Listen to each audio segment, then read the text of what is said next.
जल मीठा है सीते, और आपकी आंखों में ये जो जल है वो संसार से अपना मन छुपा सकते हैं, पर अपनी सीता से नहीं यार। पिताश्री का स्मरण हो रहा है ना, पक्षीराज जटायु को गले लगाकर आपको पिताश्री के ना होने का दुख बीत गया ना। कभी कभी तो लगता है कि तुम ही मेरा मन हो सीते।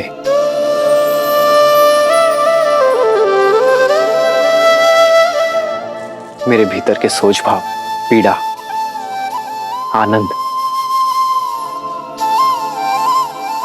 हर आभास तुम हर बार कैसे पढ़ लेती हो सीते।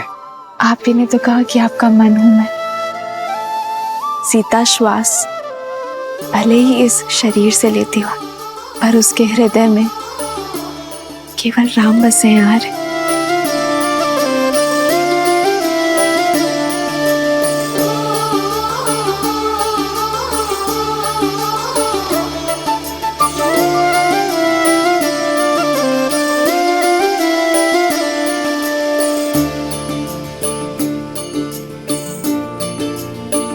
तभी तो इस निर्जन वन में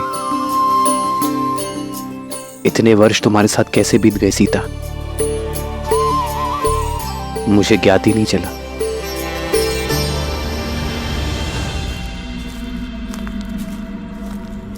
कहाँ हो?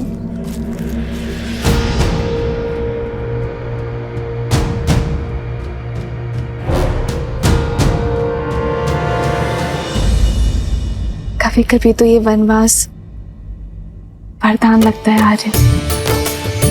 अयोध्या में होते तो राजकाज में आपको कहाँ समय मिलता कि आप अपने सीता के बिखरे केश संभाल सके।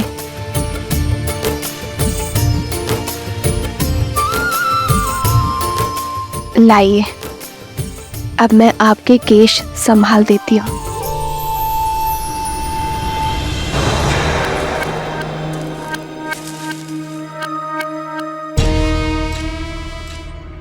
संभाला तो है तुमने मुझे सीते, मेरे संकल्प को संभाला है। इस धर्म यात्रा की रथ हो तुम।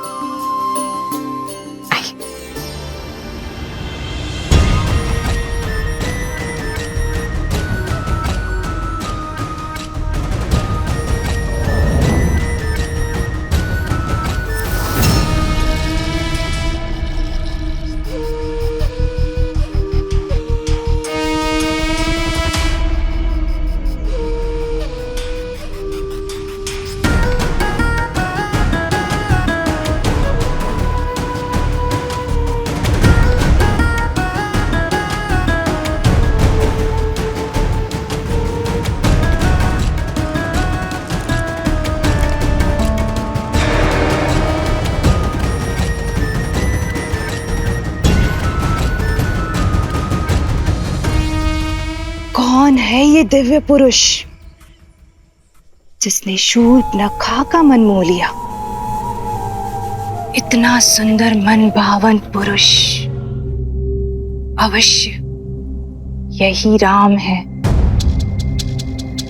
और ये सीता। जिस आशा से भैया ने मुझे दंडक में भेजा था, आज वो पूरी होती दिखाई दे रही है।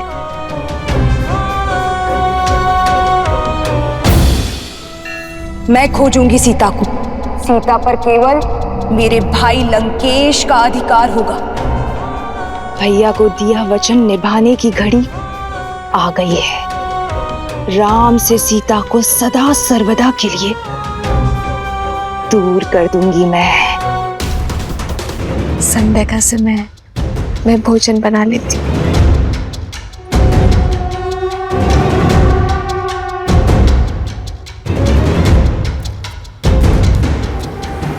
अंततः मेरे योग्य वर की खोज समाप्त हुई।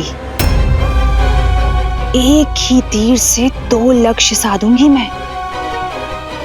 भैया रावण को सीता मिलेगी और मुझे मुझे ये मन भावन राम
इस घने वन में आप कदाचित भटक गई हैं देवी।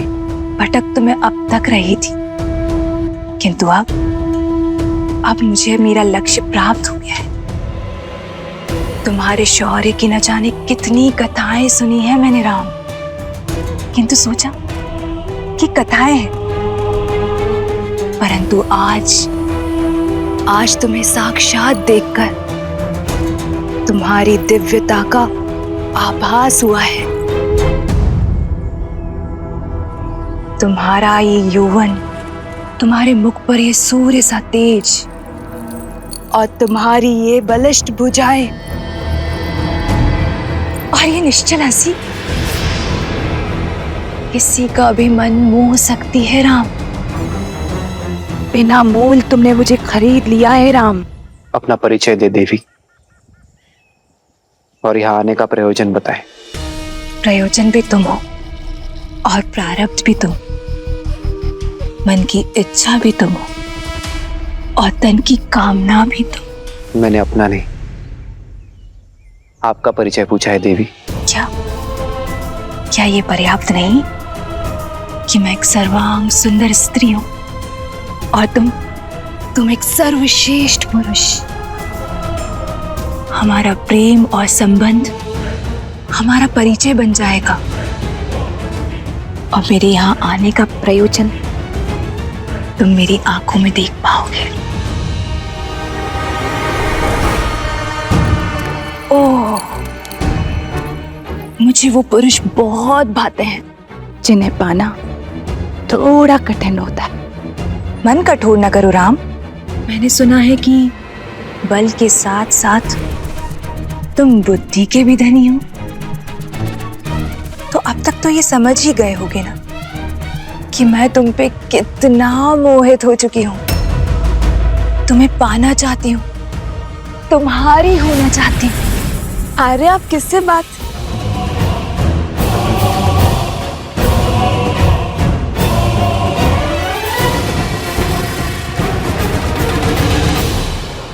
आओ सीता, इनसे मिलिए देवी। यह है मेरी धर्मपत्नी जनक नंदिनी सीता। मुझे तुम्हारी धर्मपत्नी से कोई समस्या नहीं है राम, क्योंकि राजाओं और राजकुमारों का धर्म उन्हें कई पत्नियां रखने की अनुमति देता है। मैं कोई राजा नहीं हूं देवी,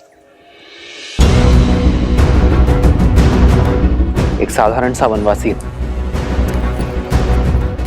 उससे विवाह करके तुम साधारण नहीं रहोगे राम, क्योंकि मैं 10 लोकों के स्वामी लंकापति दशानन रावण की प्रिय बहन शूर्पणखा हूं।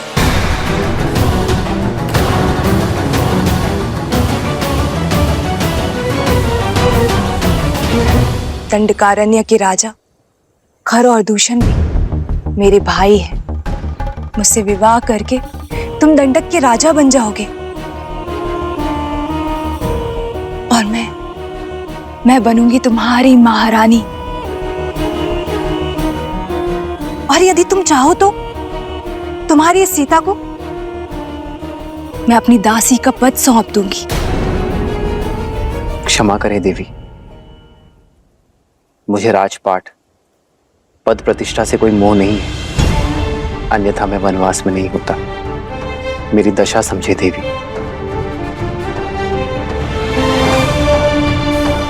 मैं एक पत्नी धर्म का प्रण ले चुका हूं।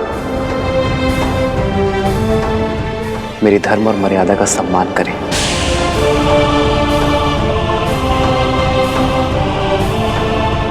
ऋतु स्नान से पवित्र एक स्त्री का प्रेम प्रस्ताव ठुकराना भी तो अधर्म है ना राम। क्या क्या तुम ये पाप करोगे?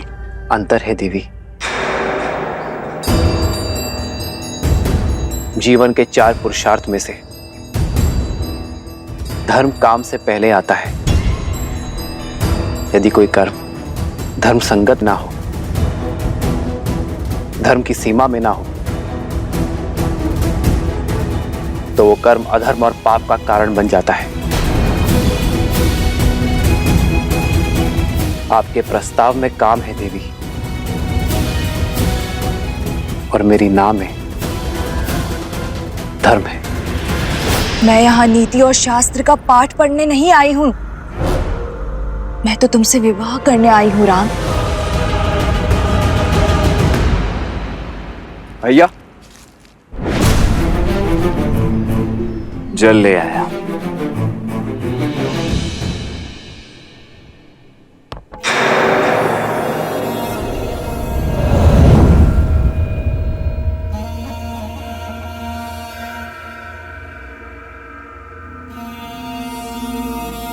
ये युवक कौन है? ये मेरा अनुज लक्ष्मण है। देखने में तो ये भी मनमोहक है, और साथ में कोई भी स्त्री नहीं। इसे विवाह प्रस्ताव दे सकती हूँ ना? आप एक स्वतंत्र नारी हैं देवी, और लक्ष्मण एक स्वतंत्र पुरुष। प्रस्ताव देना आपकी इच्छा है, और उसे स्वीकार करना ना करना लक्ष्मण की।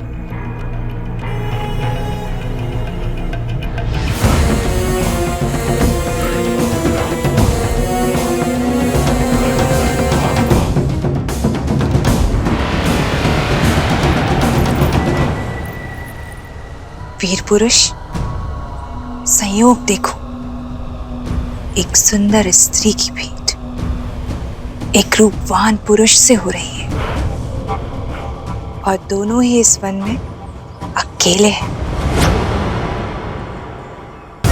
मेरे पति अब इस दुनिया में नहीं रहे। मेरी पीड़ा का अंत करो, मुझे अपनी संगिनी के रूप में स्वीकार कर लो। मैं तुम्हें असीम प्रेम दूंगी। विचित्र प्रेम है आपका देवी। अभी कुछ ही क्षणों पूर्व आप मेरे बड़े भैया पर मोहित हो रही थी, और अब मेरे पास चली आई। तुम्हारा भाई मूर्ख है, किंतु तुम्हारे मुख पर ही दिखाई देता है कि तुम वास्तविकता को समझते हो। वास्तविकता से तो कदाचित आप अनभिज्ञ हैं देवी। आप महाबली लंकेश की बहन हैं, राजकुमारी हैं, और मैं तो अपने भैया का एक तुच्छ सा दास मात्र हूं। अब मेरी संगिनी बनने का अर्थ होगा कि मेरे भैया और भाभी की दिन रात सेवा करना।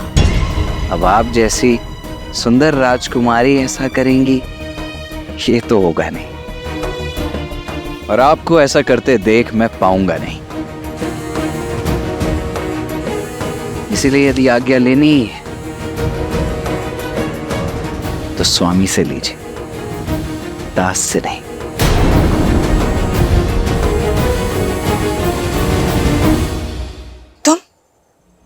तुम दोनों भाई खेल खेल रहे हो ना मेरी भावनाओं के साथ। क्यों राम, क्यों? भावनाएं आपकी अनुचित है देवी, और प्रस्ताव अनैतिक है। जब आपके पति संसार में थे, तब कोई पर पुरुष आकर आपको आपके इच्छा के विरुद्ध विवाह के लिए विवश करता, तो क्या आपकी दृष्टि में वो धर्म होता देवी? यही स्थिति मुझ पर लागू होती है। और संबंध प्रेम और समर्पण से बनता है देवी। कामना और छीनने के प्रयास से नहीं।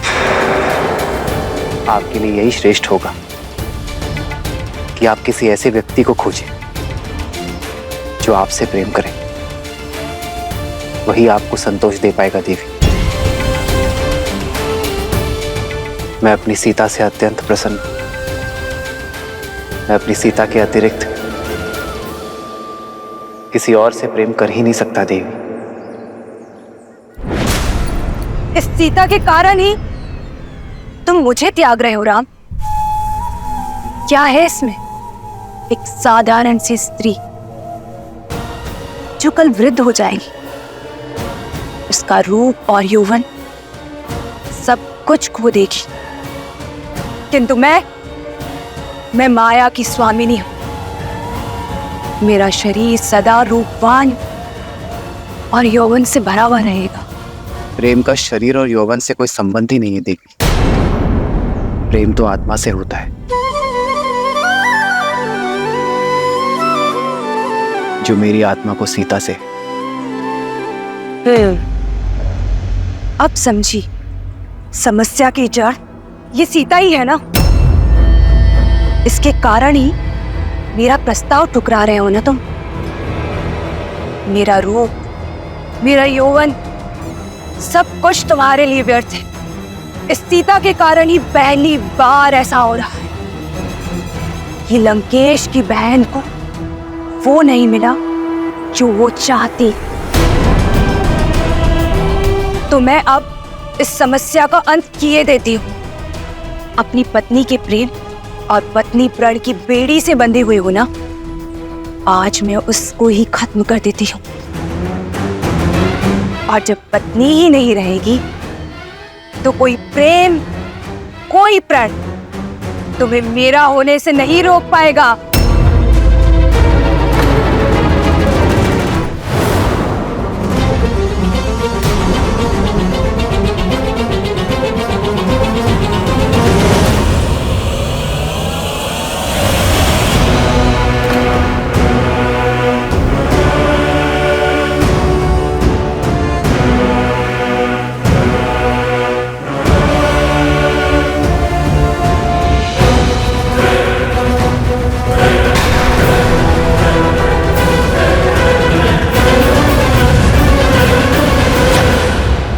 दुष्ट राक्षस है सीते।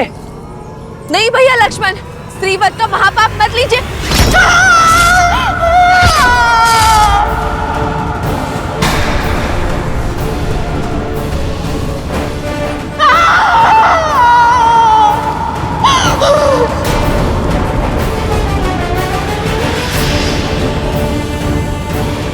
जिस रूप और सौंदर्य के अहंकार में चूर होकर इतने बड़े पाप का दुस्साहस करने जा रही थी, वही अब तुम्हारे जीवन भर का अभिशाप बनेगा।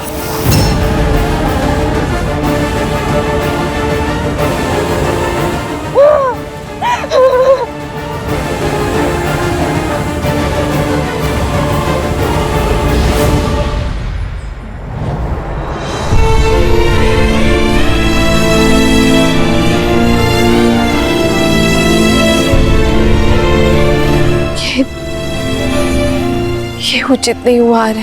एक स्त्री के सम्मान पर प्रहार हुआ है। इसका मूल्य हमें चुकाना ही होगा। अर्कवत से पूर्व गुरु विश्वामित्र ने भी कहा था, स्त्री हो या पुरुष, जो कोई भी धर्म की सीमा लांघ दूसरे के कष्ट का कारण बने, उसे दंड तो अवश्य मिलना ही चाहिए। सीता, लक्ष्मण ने जो कुछ भी किया तुम्हारे प्राण बचाने के लिए किया।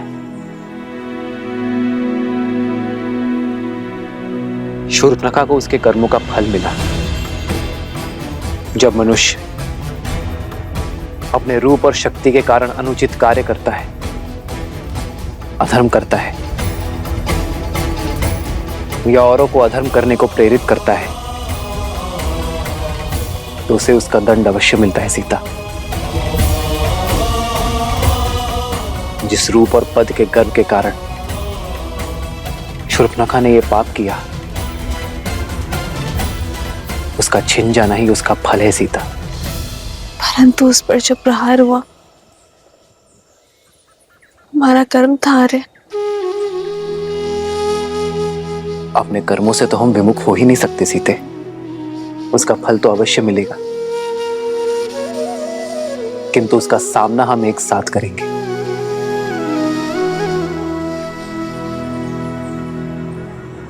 रावण की बहन पर प्रहार हुआ यार। अब तो संपूर्ण राक्षस कुल हमसे प्रतिशोध लेने निकलेगा। जिस प्रकार जीवन की हर परिस्थिति का हमने साथ मिलकर सामना किया है, इसका भी करेंगे सीता, क्योंकि संकट से भयभीत होकर धर्म के पथ को छोड़ देना रघुकुल की रीति नहीं है सीता।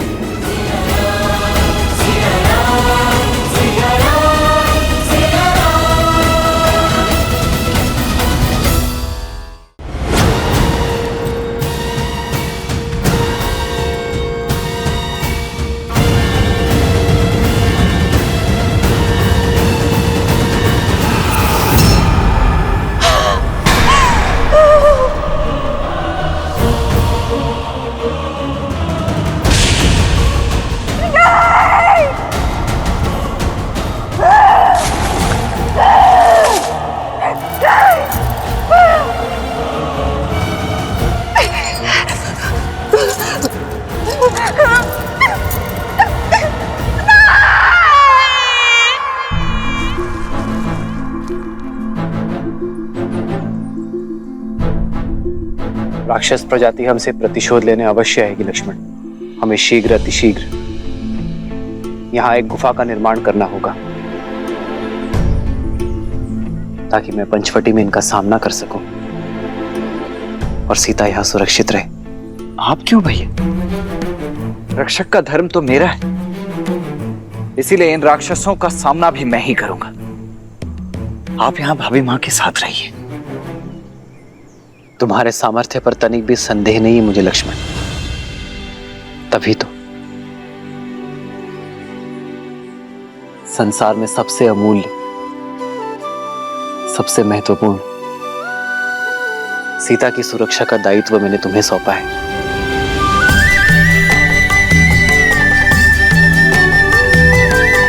जी भैया।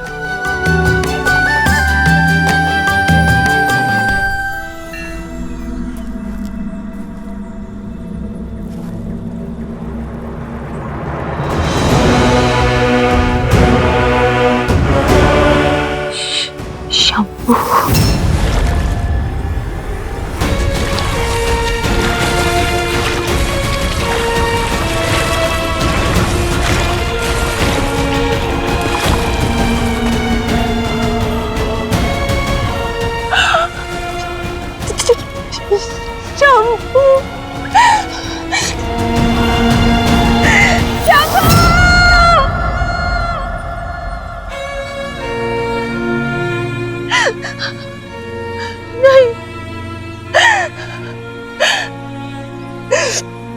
इससे अधिक पीड़ा संसार में किसी ने किसी को नहीं दी होगी।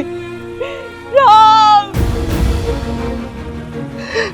जो तुमने और तुम्हारे भाई ने मुझे दी है, उस जनक नंदिनी सीता के कारण। एक स्त्री के लिए उसका रूप और माल, और एक माता के लिए अपने संतान के प्राण संसार में सबसे अधिक प्रिय होते हैं। और तुमने मुझसे दोनों छीन लिए।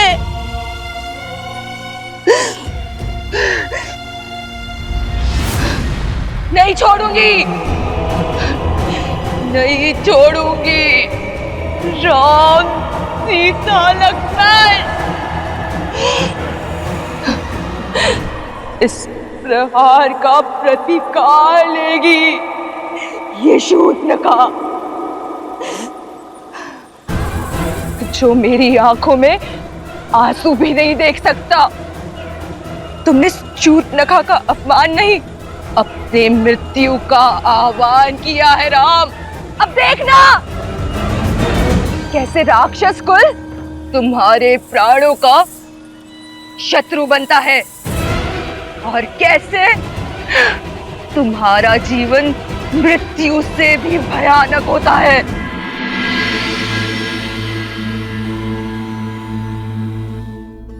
ये कैसा विरोधाभास है महादेव? एक और श्री राम शापित अहिल्या का उद्धार करते हैं, राक्षसी ताड़का को मां कहकर पुकारते हैं, और वहीं दूसरी ओर शूर्पणखा के साथ इस घटना का समर्थन भी करते हैं। उसे क्षमा क्यों नहीं किया दीन दयालु श्री राम ने? क्योंकि कुछ अपराध ऐसे होते हैं देवी जिनके लिए क्षमा नहीं, सीख देना आवश्यक होता है। आपको धूम्रलोचन तो स्मरण होगा, वो असुर जिसने स्वयं आपके समक्ष भी ऐसा ही कुप्रस्ताव रखा था।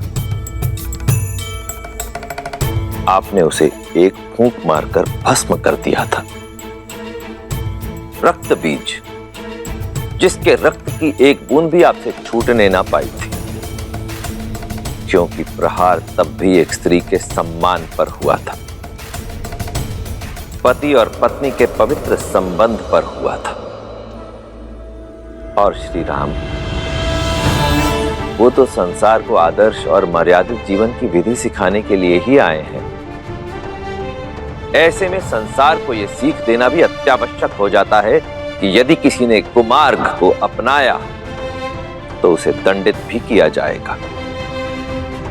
दंड स्वरूप शूर्पणखा की नाक काटी गई,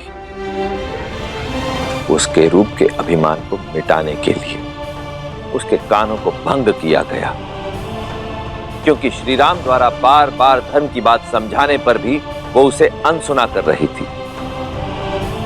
आप स्वयं विचार कीजिए देवी, शूर्पणखा को उसकी वासना और कामुकता की भावनाओं ने इस सीमा तक ग्रसित कर दिया कि वो ये भूल ही गई कि वो वहां अपने पुत्र को ढूंढने गई है। और जब किसी व्यक्ति की वासना उसे उसके उद्देश्य से भटकाकर कुमार्ग की ओर अग्रसर कर दे, किसी अन्य के पवित्र संबंध को मलिन करने की प्रेरणा दे, तो उसका यही परिणाम होता है।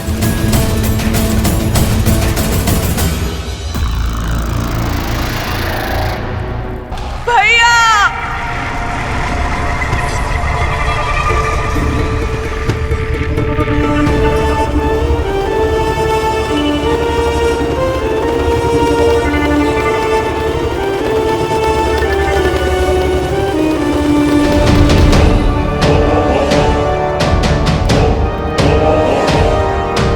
शूर्पणखा बहन, भैया!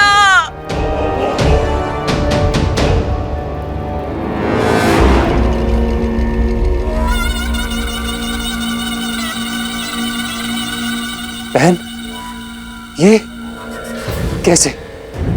किसने किया ये दुस्साहस? भैया, लक्ष्मण ने, राम के भाई लक्ष्मण ने किया ये।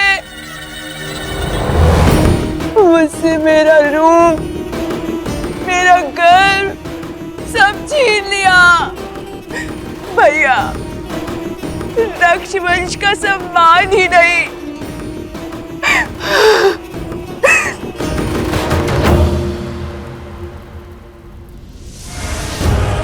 मेरे पुत्र के प्राण भी ले लिए भैया। शंभू,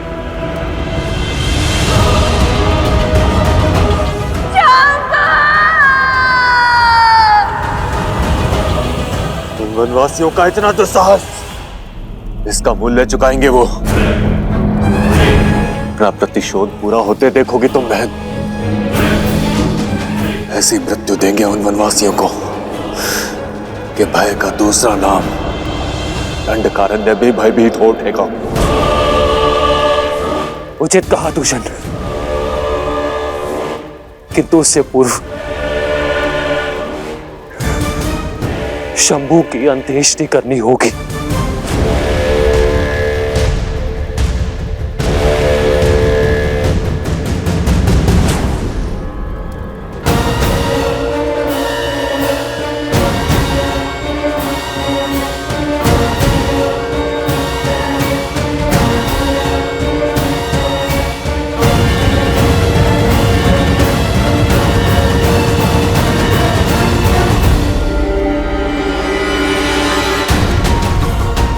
दूषण, अभी के अभी इसी क्षण हमारी पूरी सेना को सज्ज करो। पूरे 14,000 राक्षस सैनिकों के साथ पंचवटी की ओर कूच करेंगे। बहन के अपमान की अग्नि अब शत्रु के रक्त से बुझेगी। किंतु भैया, न राम साधारण है और ना ही उसके अस्त्र। भला हमारे रक्ष सैनिक उन शत्रुओं के सामने कैसे टिक पाएंगे भैया? यदि उनके पास दिव्य अस्त्र है तो हमारे पास भी 6 अति बलशाली वीर राक्षस सेनापति हैं। दूषण और महाकपाला के साथ 4 और शूरवीर, जिनमें बल और बुद्धि दोनों का अद्भुत संगम है। और उनमें पहला है 3 सिरों का स्वामी, अपनी भुजाओं में संपूर्ण सेना का बल रखने वाला असुर सेनापति त्रिशिरा।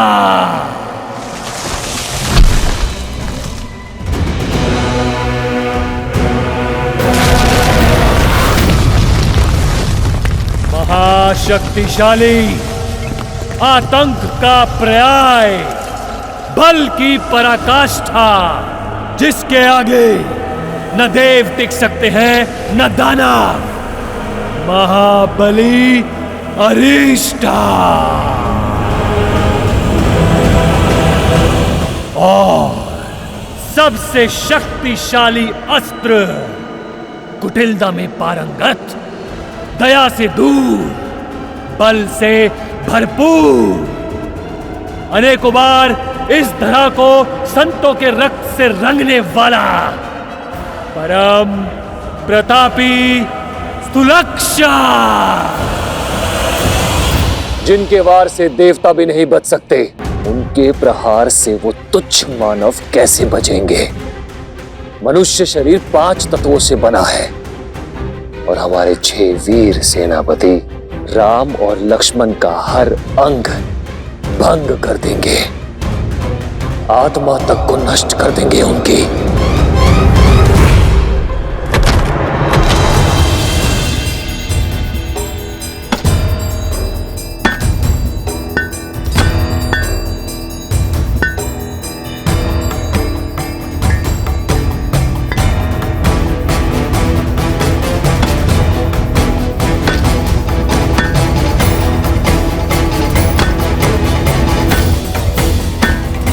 बस कीजिए भैया, अब तनिक विश्राम भी कर लीजिए। शेष कार्य मैं स्वयं ही कर लूंगा अकेले। विश्राम से अधिक महत्वपूर्ण है लक्ष्मण, हमारे पास समय शेष नहीं है। दिन ढलने के पूर्व इस गुफा का निर्माण करना होगा। जितना मैं उस रूप को समझा हूं, वो रात्रि में ही प्रहार करेंगे।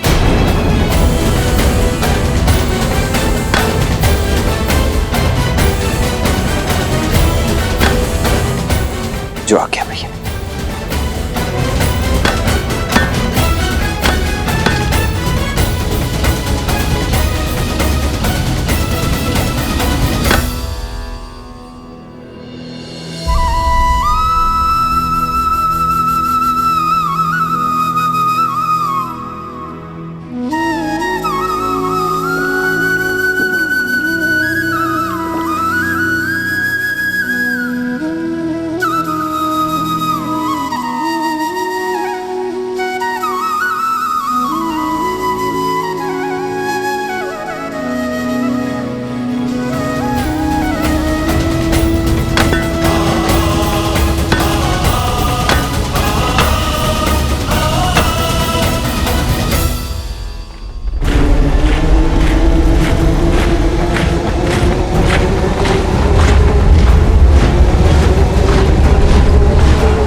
राक्षस वीरों, आज राक्षसों के सम्मान पर प्रहार हुआ है।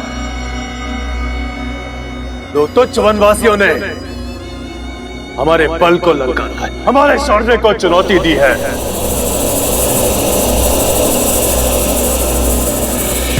परंतु आज हम ये सिद्ध कर देंगे कि क्यों धरा से लेके आकाश तक राक्षसों के आतंक से कांपते हैं, क्यों सदा त्रिदेव हमारी ही चिंता में मग्न रहते हैं। हम राक्षस कहलाते हैं। राक्षस, राक्षस।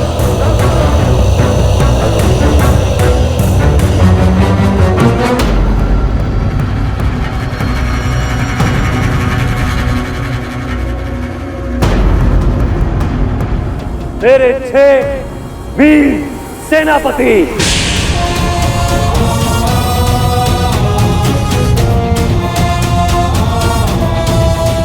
अपनी अपनी सैन्य टुकड़ी के साथ आज रात यहां से प्रस्थान करेंगे। हम राम और लक्ष्मण का संहार कर वापस लौटेंगे।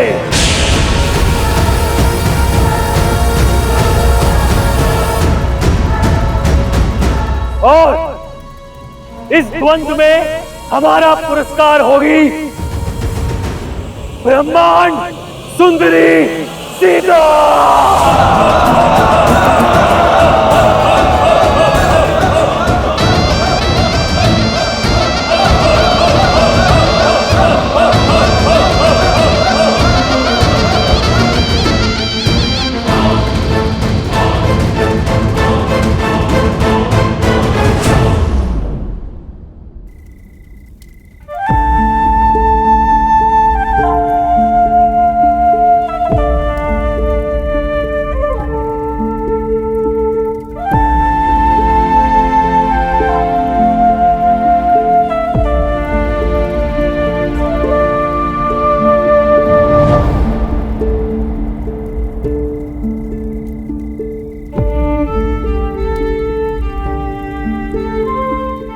रात्रि होने को है सीते।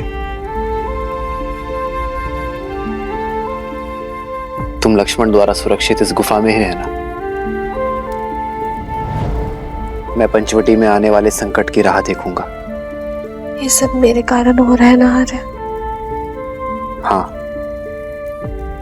संसार के दुष्टों के संहार का कारण हो तुम सीता। और ये गर्व की बात है।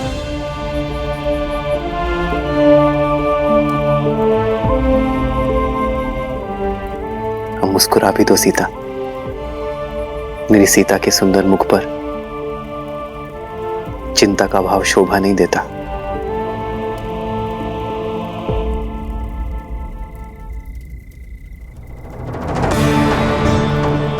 जानती हूँ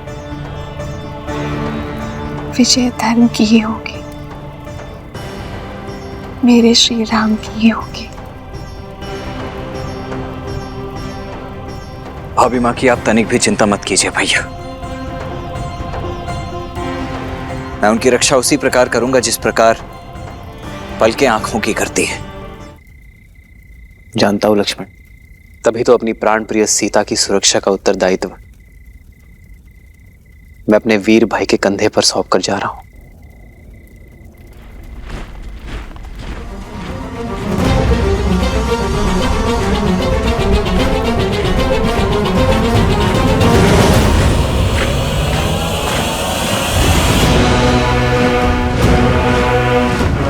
भैया, प्रतीत होता है इस बार राक्षस अपने संपूर्ण सैन्य दल के साथ आ रहे हैं। युद्ध में शौर्य देखा जाता है लक्ष्मण, शत्रु की संख्या नहीं।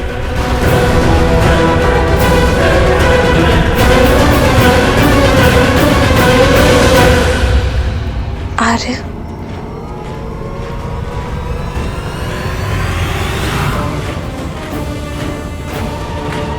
जानता हूं सीते, अपना ध्यान रखूंगा।